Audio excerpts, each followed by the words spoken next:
কলকাতার DC special branch Shantanu Sinha বিশ্বাস গতকাল তল্লাশি অভিযানের পর নোটিশ ইডির।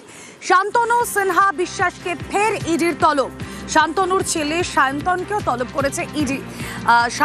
এই শান্তনু সিনহা বিশ্বাস এবং তার ছেলে তারা কোন কোন বিষয়ে উত্তর দিতে পারবেন, তাদের থেকে কোন বিষয়গুলো স্পষ্ট করতে চায় তদন্তকারী আধিকারিকরা, জানবো। অনুপ রয়েছেন সঙ্গে। অনুপ, জমি জালিয়াতি মামলায় ইতিমধ্যেই শান্তনু সিনহা বিশ্বাস বর্তমানে যে ডিসি এবং কালীঘাট থানার প্রাক্তন ওসি, তাকে কিন্তু ইতিমধ্যেই তার বাড়িতে গতকাল দেখা গেল দিনভর রাতে তল্লাশি করা হলো এবং তাকে আজকে ইতিমধ্যেই ইডির দপ্তরে তাকে তলব করা হয়েছে ইডির পক্ষ থেকে।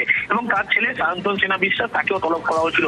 তাকে তলব করার মূলত কারণ যে একটি কোচিং সেন্টার, সেই প্রতিষ্ঠানের মাধ্যমে কিন্তু টাকা লেনদেন হয়েছিল বলে এমনটা জানতে পেরেছিল এবং সেই সমস্ত নথি ইতিমধ্যে ইডির পক্ষ থেকে চেয়ে পাঠানো হয়েছিল এবং বলা হচ্ছে শান্তনু সিনহা বিশ্বাস, অন্যদিকে সায়ন্তন সিনহা বিশ্বাস তার ছেলে, দুজনকেই ইডির পক্ষ থেকে দুপুর 12টার মধ্যে সরাসরি ইডি দপ্তরে হাজির হতে বলা হয়েছে।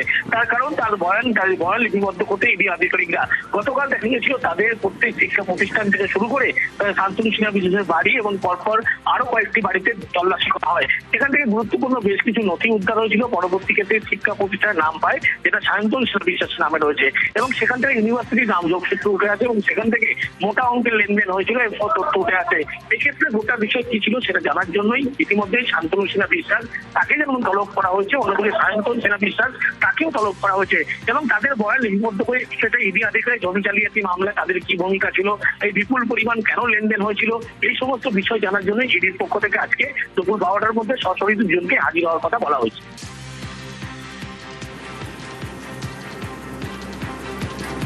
ভোটের মুখে আবারও শহরে বিভিন্ন জায়গায় হানা ইডির, আর এই নিয়ে সরব হয়েছেন মমতা বন্দ্যোপাধ্যায়। আমার যে ইনকাম ট্যাক্স করে তার বাড়িও ইডি রেড করেছে। আমাদের প্রার্থী দেবাশিস কুমার, তাকে 16 ঘন্টা আটকে রেখেছে, ক্যাম্পেইন করতে দেওয়া হয়নি। আমার যে সিকিউরিটি দেখে তার বাড়িও সকাল থেকে রেড করছেন।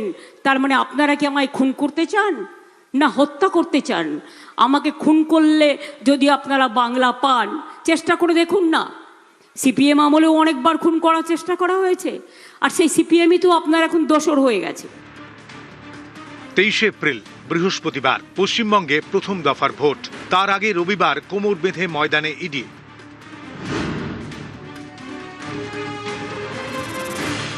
শান্তনু সিনহা বিশ্বাস কলকাতা পুলিশের স্পেশাল ব্রাঞ্চের ডেপুটি পুলিশ কমিশনার, কালীঘাট থানার প্রাক্তন ওসি। বালিগঞ্জ ফার্ন রোডে তাঁর ফ্ল্যাটে রবিবার সকালে ইডি হানা।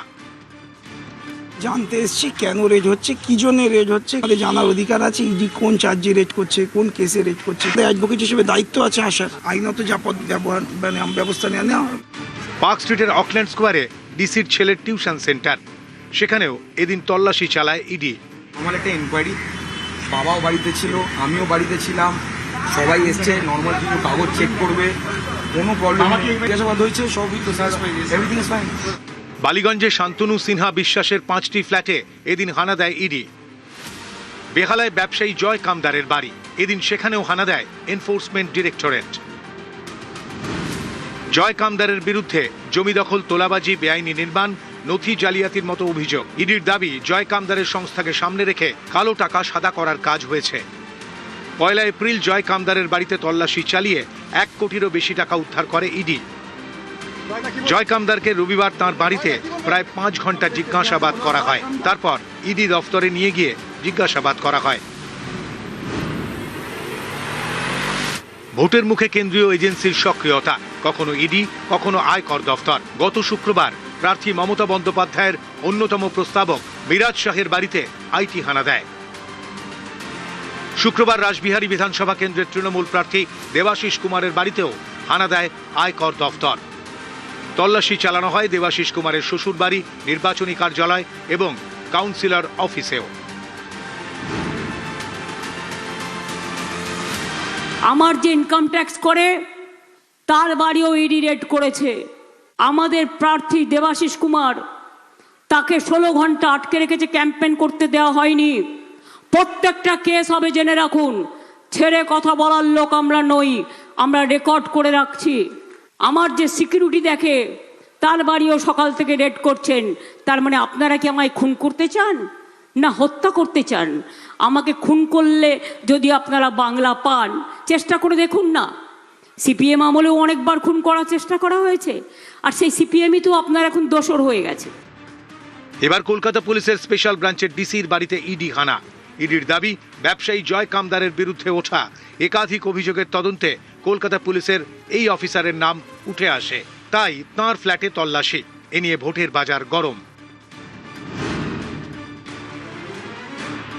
একেবারে নোক দাঁত বার করে বিজেপি সরকার এজেন্সিগুলোকে অপব্যবহার করে নির্লজ্জতার সব সীমা অতিক্রম করে যাচ্ছে। শান্তনু সিনহা বিশ্বাস যার নাম বলছেন, তার উপরে নানা ধরনের অভিযোগ আছে। রাজ্যে কার কোথায় ট্রান্সফার হবে তো সিদ্ধান্ত এই শান্তনু সিনহাবাবু নিজে নিতেন। যদি আপনি সম্পত্তি বৃদ্ধি দেখেন, দেবাশিস কুমারের কথাই বলছি, 61 বছর বয়স থেকে পরের 5 বছরে তার সম্পত্তি ডবল হয়ে গেছে, 4 কোটি থেকে 8 কোটি হয়ে গেছে। নিউজ 18 বাংলা।